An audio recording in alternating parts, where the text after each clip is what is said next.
जय श्री हरि। प्यारे भक्तों, आप सभी का स्वागत है, अभिनंदन है।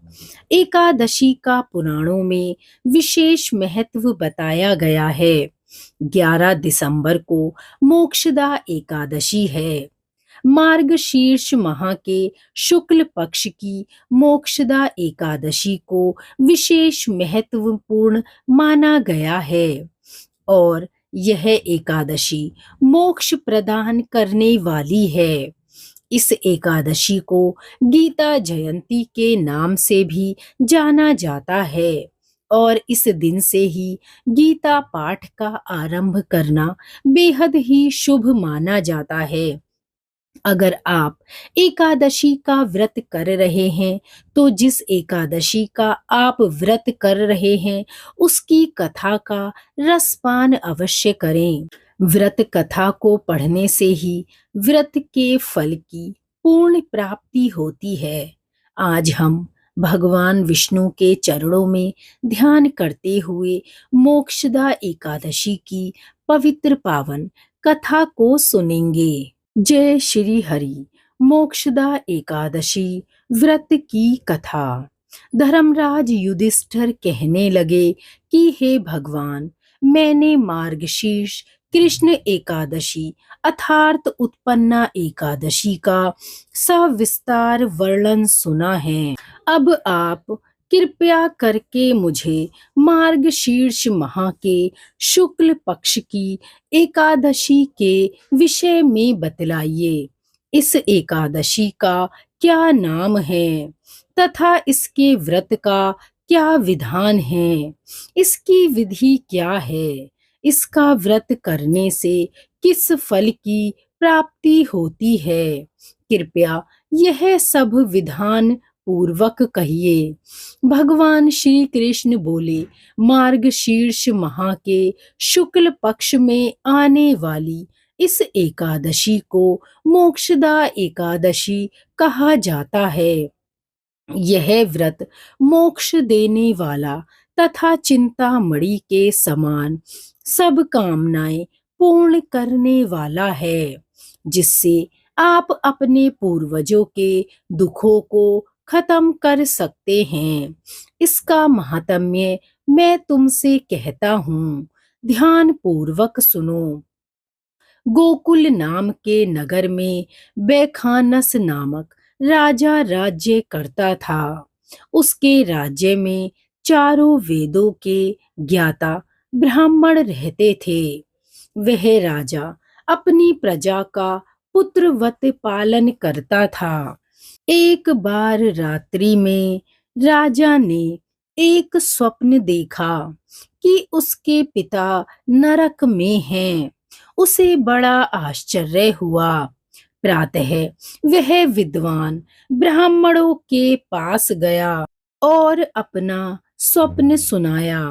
कहा, मैंने अपने पिता को नरक में कष्ट उठाते देखा है।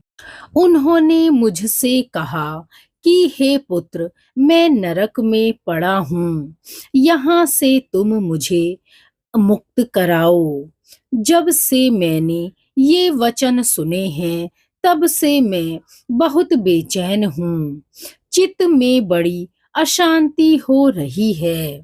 मुझे इस राज्य, धन, पुत्र, स्त्री, हाथी, घोड़े आदि में कुछ भी सुख प्रतीत नहीं होता।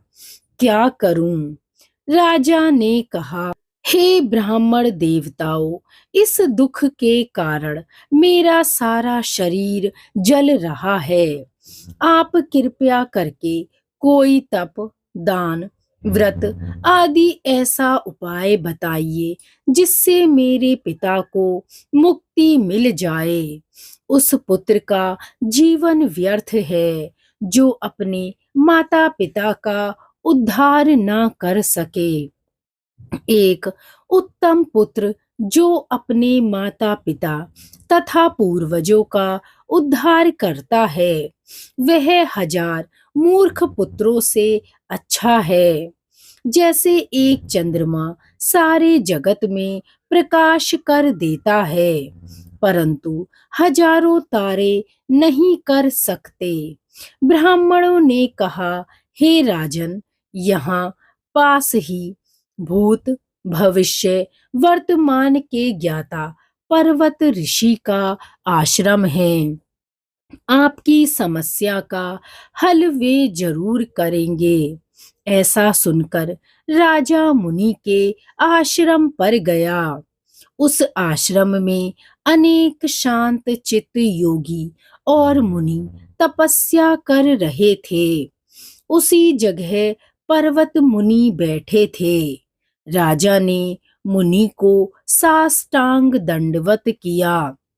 मुनि ने राजा से सांगोपांग कुशल पूछी।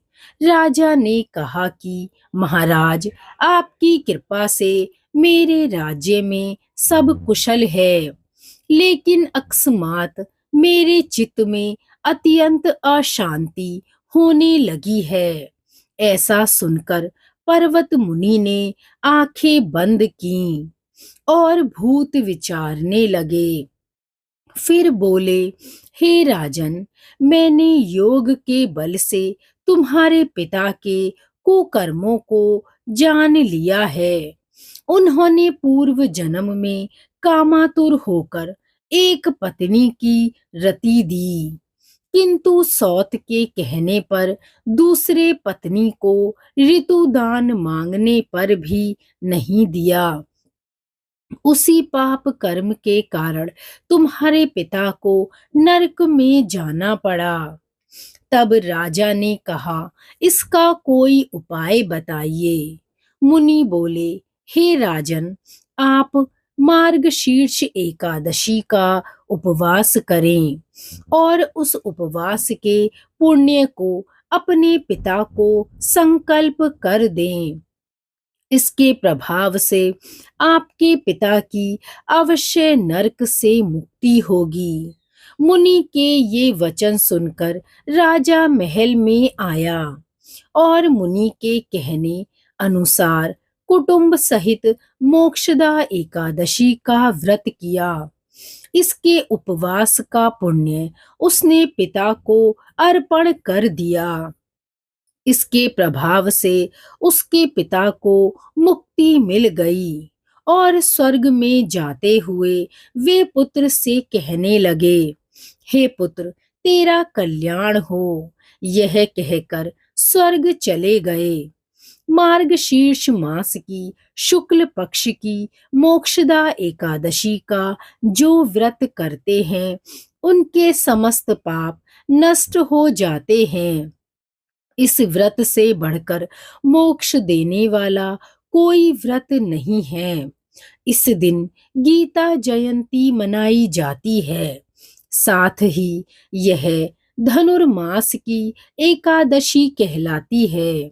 अतः इस एकादशी का महत्व कई गुना और भी बढ़ जाता है। इस दिन से गीता पाठ का अनुष्ठान प्रारंभ करें तथा प्रतिदिन थोड़ी देर गीता पाठ अवश्य करें। बोलिए भगवान विष्णु की जय। मोक्षदा एकादशी के इस पावन पर्व पर आप इस कथा को अवश्य ही श्रवण करें। और गीता पाठ का तो पुराणों में वैसे भी बहुत बड़ा महत्व है। मोक्ष प्रदान करने का एक सरल उपाय गीता पाठ को माना गया है। गीता पाठ आप जब से प्रारंभ करें और जब तक उसका समापन करें, गीता पुस्तक को आप बंद ना करें। उस पर कोई कपड़ा ढककर ही पाठ का समापन करें। गीता पाठ करने से मन में अद्भुत और अपार शांति मिलती है। मोक्षदा एकादशी की यह कथा अगर आपको अच्छी लगी हो तो इसे मित्रगणों में, संबंधियों में शेयर करके एक बड़े पुण्य का भागीदार बने।